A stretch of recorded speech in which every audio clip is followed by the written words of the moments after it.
রোজা করে বেচারা হালাতটা দেখো, মুখ হাত লাল হয়ে গেছে। আসসালামু আলাইকুম guys. So hello guys, welcome back to my YouTube channel সেকশনে। তো আজ দেখতে পারো প্রচুর রোদ পড়েছে, আর আজকে আমি রোজা করেছি।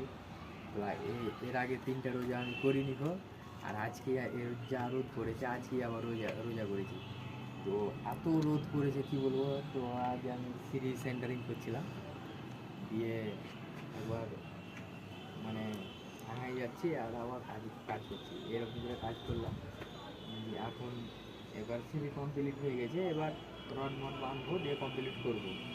আর এত রোদ পড়েছে কি বলবো ভাই, মানে থাকতে পারা যায় না। এই দেখো রোদে দাঁড়িয়ে আছি, মাথা ব্যথা চক্কর দিচ্ছে, আর কিছু বুঝতে পারছি না। এই জল মারছি, এর আগে একবার জল মারলাম একটু আগে, তোমার আধা ঘন্টা আগে, আবার এখন জল মারছি। কী বলবো, থাকা যায় না, এত গরম, পুরো গলা শুকিয়ে গেছে, কী বলবো। তো চলো, ঠিক আছে, তোমাদের সাথে আবার নতুন ভিডিওতে আবার দেখা করছি। ঠিক আছে, চলো। ঠিক আছে।